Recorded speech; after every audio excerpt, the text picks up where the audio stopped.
Welcome back to the Timeless Wisdom podcast on the Monkey Mind Mechanics channel. Um, Today, we're going to be exploring a book that's been a cornerstone for folks in the New Thought movement, Catherine Ponder's Dynamic Laws of Prosperity. Oh, yeah, that's a great one. It is, and what's fascinating about Catherine Ponder's work is how she blends spirituality with practical techniques for achieving success. Yeah. So for those of you interested in the law of attraction and manifestation, you'll probably enjoy this deep dive quite a bit. For sure, for sure. Ponder's book really delves deep into those mental and spiritual practices that can transform your financial life, but also your entire experience with prosperity. Yeah. And so let's just jump right in here. And before we jump into the practical techniques, maybe we could address something that often comes up Yeah. when people talk about prosperity, Uh-huh. particularly from a spiritual perspective. Sure. A lot of people wonder, is it even okay to desire wealth? Yeah. Isn't that a bit materialistic? It's a question that comes up a lot, yeah. It does. And Ponder tackles this right away. She shares a story about a woman who was completely shocked by the concept of money as a divine thing. Really? Oh, yeah. This woman associated wealth with something negative, Okay. almost sinful. Yeah. But Ponder challenges that perspective. She reminds us that even Jesus interacted with money. He did? He called a tax collector to be one of his apostles. Oh, wow. Right. He had a treasurer managing their finances. So it really makes you kind of rethink that whole idea that money is the root of all evil. It really does. It's all about shifting our mindset. Okay. Ponder really emphasizes that desiring prosperity is totally natural and can be a very powerful force for good when you align it with your spiritual values. So I guess if you're listening to this, what this means is you need to release any guilt or shame you might have around wanting financial abundance. Yeah. A good first step. Absolutely. A powerful first step toward aligning yourself with the energy of prosperity. Yeah. And that kind of leads us to the foundation of her teachings, which is this basic law of prosperity, which centers around radiation and attraction. Oh, yeah. I've heard that before. Yeah, it's basically like attracts. Like Yeah. what you put out is what you get back. Okay. What Ponder explains is that what you send out into the world, your thoughts, your beliefs, your actions, you attract back into your life. Okay. And she has some really cool stories that kind of illustrate this, like the story about a widow who gave away her last dollar to help someone in need Oh, wow. and then receive unexpected abundance in return. Okay. I'm already hooked on this story. Yeah. So what happens next? Well, she also tells a story of a public relations professional who used visualization to manifest a specific job. Oh, wow. He got really clear on the details of the position, created a very vivid mental picture of himself in that role, and you know what? He landed that exact job. That's so powerful. So it's like by aligning our thoughts and our actions with our goals, we can really shape our own reality. Exactly. And Ponder's basic law of prosperity really is in line with the law of attraction. Yeah. It's about becoming conscious creators of our own reality. That's reminding me of a time when well, maybe I'll save that for later, but Okay. I can definitely see this principle in my own life. Yeah. So Ponder also talks about this thing called the vacuum law of prosperity. Yeah. What is that? This law emphasizes letting go to make space for abundance to flow in. Okay. It's about releasing attachments to specific outcomes and trusting that the universe will deliver in its own way. Oh, so you're not trying to control exactly how things should happen. You're just being open to unexpected possibilities. Yeah, Ponder gives the example of a couple who wanted new furniture but didn't have the money for it. Okay. They decided to release their attachment to getting it in the traditional way, and just trust that the universe would provide. Yeah. The husband's company started this merit point system Oh, wow. where he could earn points for things, Oh, okay. including furniture. They got their new furniture without even spending any extra money. That's incredible. Yeah. So it sounds like this vacuum law is about releasing limiting beliefs and expectations and being open to abundance showing up in ways we might not have even considered. Absolutely. It's about creating a space for the universe to surprise you with blessings. Okay. Surrender control, trust the process. That resonates with me so much. It can be so easy to get caught up in how things are supposed to happen and, really try to force things to happen a certain way. Yeah, that can be a real trap. It can. Which brings us to another crucial part of Ponder's teachings, the power of strong desire. So you're saying it's not enough to just wish for things. You got to really, truly want them. Yes. Ponder is adamant that clear, powerful desires are the starting point of manifestation. She has this one story about this businessman who was really struggling to sell a particular product. Okay. He realized that he wasn't even passionate about it herself, Huh. and that lack of enthusiasm was subconsciously being communicated to potential customers. It's interesting. Once he shifted his focus to a product that he actually believed in, his sales took off. So you're saying that it's all about tapping into your authentic desires, the things that truly light you up. That's the key. Okay. And then focusing your energy on bringing those to life. Don't be afraid to dream big. I love that. You know, Yeah. really let those desires guide you. Awesome. This is all making so much sense. I'm really starting to understand how these principles work together. Now, I know Ponder also talks a lot about the power of visualization. Yeah, visualization is huge in her teachings. How does that fit into all of this? She uses the example of Joseph from the Bible. Okay. You remember how he visualized his rise to power? Yeah. Even when he was imprisoned? Right. He held onto a clear mental picture of himself in a leadership position, and eventually his vision became reality. So it's not just daydreaming, it's intentionally using mental imagery to shape your reality. Right. Ponder has this practical technique that she calls the Wheel of Fortune exercise, Okay. where you create a visual representation of your desires. Oh, like a vision board. Exactly. I've done those. It's about having a tangible reminder of your dreams. Yeah. It helps you stay focused and motivated. I'm starting to see how all of these pieces fit together.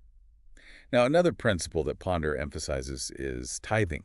Yeah. Can you explain what that is and how it relates to prosperity consciousness? Tithing is giving 10% of your income to a spiritual cause or charity that you believe in, and it's been linked to prosperity for centuries. Okay. Ponder highlights how it aligns us with the flow of abundance. So it's about cultivating gratitude and recognizing that our prosperity comes from something greater than ourselves. Yes. She shares a story about a guy who Right. tripled his income within a year after he started tithing. Wow. There's another story about this couple who finally sold a piece of land that had been on the market forever after they started tithing. I can see how tithing could really shift you from a scarcity mindset to one of abundance. You know, like saying, I trust that the universe will provide and I'm willing to share my blessings. It's a really powerful practice. Now, there's another law Ponder talks about that I find really interesting. Okay. It's the prosperity law of love and goodwill. Love and goodwill. Yeah. I get how love is important for relationships, but how does that apply to prosperity? Well, Ponder emphasizes that love is a universal principle Okay. that impacts every single area of our lives, including our work, our finances, even our relationship with ourselves. So it's about radiating love outward into the world and then attracting that same energy back. Yes. Ponder tells the story about a woman who's really unhappy in her job. Okay. But instead of complaining, Yeah. she started praying for positive change. Okay. She started sending thoughts of love and goodwill to her coworkers Okay. and to her boss. And what happened? Well, the whole atmosphere at work shifted. Really? Her job became a lot more enjoyable. Wow. So by focusing on love, you can actually create positive change in all areas of your life. Exactly. It's that ripple effect, you know. Now, this kind of leads into another one of her big messages. Financial independence is within your reach. Okay, I love that. That's very empowering. But what if you're starting from a place of lack? Well, Ponder gives a powerful example of a mayor who turned around a struggling city Okay. just by shifting the community's mindset. What did he do? He encouraged people to stop looking at their city as failing Yeah. and start envisioning a brighter future. Yeah. And as the collective consciousness shifted, things started changing for the better. Oh, wow. Businesses thrived, the population grew, and the whole city was revitalized. So it's like our beliefs about prosperity really do shape our reality. Absolutely. Ponder is really big on challenging limiting beliefs. Yeah. She talks about embracing divine dissatisfaction, which isn't about being unhappy with where you're at, Right. but it's more like this inner nudge that you're capable of more. I get that. Yeah. Yeah, it's like wanting more for yourself. Yeah. Not from a place of greed, but more like a place of realizing your full potential. Yes, it's about honoring your potential. She also talks about visualizing financial independence as a tangible reality. Yeah. You know, see it, feel it, and believe in it. It's like we're painting a picture of the future we want to create Exactly. and then taking action to bring it to life. Okay, this is all so inspiring, but I'm also feeling a little overwhelmed. Yeah. Where do you even begin with all this? That's a valid point. It's easy to feel overwhelmed when you have all this information. That's where Ponder's emphasis on prayer comes in. Okay. She sees prayer as this really powerful tool for aligning with the energy of abundance. So prayer isn't just about asking for what you want. It's about shifting your mindset.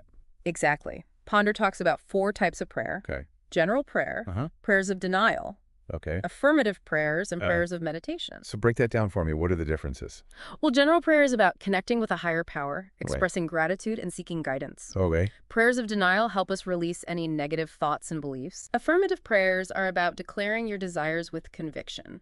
And Uh-huh. prayers of meditation are all about quieting the mind and opening up to inspiration. So like using these different types of prayer to create a clear channel for prosperity. Yes. Now, Ponder also goes beyond traditional prayer techniques, Okay. and she explores what she calls our genius powers and special powers for prosperity. Genius powers and special powers. Yeah. Okay, now we're getting into some really interesting stuff. What are those? This is where Ponder delves into the metaphysical side of manifestation. Okay. She talks about intuition and creative imagination as these innate genius powers that we can use to achieve success. Oh, okay. She gives this one story about a businessman who followed a hunch Okay. and invested in a company that ended up becoming incredibly successful. So it's about trusting those gut feelings. Yes. Trust your intuition. Uh-huh. Then there are these special powers that take things to a whole other level. Okay. Ponder talks about telepathy. Wait, we're talking about mind reading here? Yeah, Okay. your voice. So like a sixth sense. Yeah, extrasensory perception and even psychokinesis, the ability to influence matter with the mind. You mean moving objects with your thoughts? This sounds a bit out there even for me. You know, it can seem pretty mind-boggling.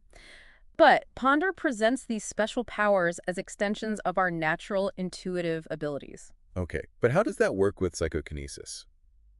That's where it gets really interesting. Ponder suggests that psychokinesis is an extension of the power of our thoughts and intentions. Okay. It's like the ultimate form of manifestation. I have to admit, I'm a little bit skeptical, but also super curious. It's like opening up a whole new world of possibilities. It is. Now we covered everything. There's actually even more that she covers in her book. Okay. Like specific techniques and practices for developing these special powers. Okay. But I think that's a perfect place to pause for now. Yeah, we've covered a lot of ground, and I'm feeling really inspired. Me too. We'll definitely dive into those techniques more in part 3. Okay. But for now, let's just appreciate the power of her teachings. Yeah. It's amazing how she empowers us to become conscious creators of our own reality. Welcome back to the deep dive. We're wrapping up our exploration of Catherine Ponder's dynamic laws of prosperity. And trust me, you won't want to miss these last little gems of wisdom.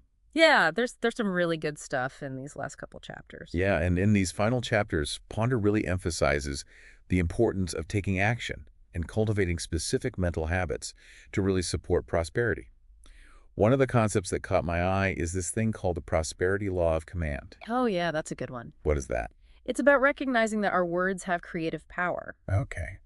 Ponder suggests that by using affirmations and these statements of command, we can align our subconscious minds with our desires Okay. and really activate the forces of manifestation. So it's like speaking your intentions into existence. Exactly. She gives a lot of great examples of powerful affirmations. Like one of them is, God prospers me now, or my financial income now increases mightily through the direct action of God's rich good. Those are some bold statements. I like. I can see how repeating those regularly could really start to shift your mindset. It's about really feeling the truth of them in your heart as you say them. Yeah. She also suggests using specific affirmations for different areas of your life. Oh, You know, for health, relationships, work, whatever you're focusing on. so it's like programming your subconscious mind for success. Exactly. Okay, cool. Yeah. Now, speaking of programming our minds for success, Ponder also dives into this prosperity law of increase. Yeah. What's that about? This law reminds us that abundance is our natural state, Okay. and we can always expand our capacity to receive more good into our lives. Oh, I like that. It's like moving beyond that scarcity mentality Yeah. and embracing the idea that there's always more than enough. Exactly. Ponder says we often limit ourselves by focusing on what we lack, Yeah. instead of focusing on all the abundance that already surrounds us. Yeah, that's true. She encourages us to cultivate an attitude of expectancy. Okay. Believe that good things are constantly flowing into your life. So shifting your focus from what you don't have to what you do have and all the possibilities. Yes. And this really ties into the prosperity law of non-resistance, Okay. which is all about letting go of the struggle and allowing abundance to flow effortlessly into our lives. That sounds great. But how do you actually practice non-resistance when you're like facing challenges in your life? Well, Ponder is big on releasing worry, Okay. fear, doubt. Okay. She says those negative emotions block the flow of prosperity. Okay. So you got to replace them with faith, trust, and just knowing that the universe is working in your favor. So surrendering control and trusting a higher power to guide you toward your highest good. Yes. She offers a lot of practical techniques for cultivating non-resistance, like meditation, and spending time in nature, Yeah. focusing on gratitude for all the blessings you already have. Those are all great ways to reduce stress, too. I Yep. bet that's a big part of it. Absolutely. Now, this leads us to one of Ponder's most profound teachings, Oh, really? the prosperity secret of the ages. Okay. I'm intrigued. What's the big secret? Well, Ponder says the secret is to look up. What does that mean? Mentally and spiritually, it's about recognizing that the true source of prosperity is not the material world, but the divine realm. So connecting with the source of infinite abundance that's always there for us. Exactly. She reminds us that we are spiritual beings having a human experience. Yeah.